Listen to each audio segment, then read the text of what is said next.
arabien. J'ai deux questions, si vous permettez. La première concernant M. Moubarak. Est-ce que la question de départ de M. Moubarak a été évoquée aujourd'hui sur la table et est-ce que... Non.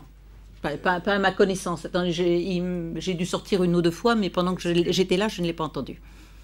Quelle est votre approche française et européenne de cette transition? Donc si M. Moubarak devait rester, parce que l'opposition demande son départ, comment l'Égypte pourrait-elle assurer cette transition Et une deuxième question, si vous permettez. L'une après l'autre, peut-être, hein? D'accord.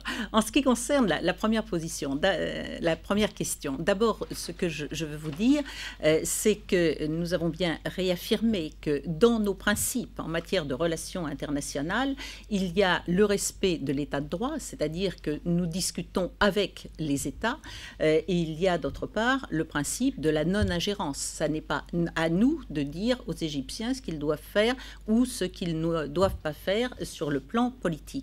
En revanche, et c'est ce que nous avons dit, nous sommes à même, en fonction de nos propres principes, de dire effectivement ce qui nous paraît souhaitable. Et notamment, ce qui nous paraît souhaitable, c'est d'éviter la violence. C'est la première des choses. Deuxièmement, ce qui nous paraît souhaitable, c'est que quand il y a des tensions, les gouvernements, et cela s'applique bien entendu aux autorités égyptiennes, doivent écouter et essayer de répondre aux aspirations qui sont celles du peuple, qui sont celles des peuples, dans les domaines. Alors là, il s'agit des domaines politiques, des domaines économiques d'ailleurs aussi, parce que c'est vrai qu'il y a des difficultés économiques et des domaines sociaux. Donc c'est à cela que nous nous sommes attachés, c'est sur ces points que nous sommes attachés à discuter. La deuxième question? La deuxième question, c'est sur la Tunisie. La société tunisienne a eu malheureusement droit à des phrases malheureuses pendant quelques décennies, disons. Est-ce que des sociétés françaises sont impliquées dans ce que les Tunisiens appellent le pillage systématique, parce qu'elles sont alliées à des personnes qui sont aujourd'hui recherchées par Interpol?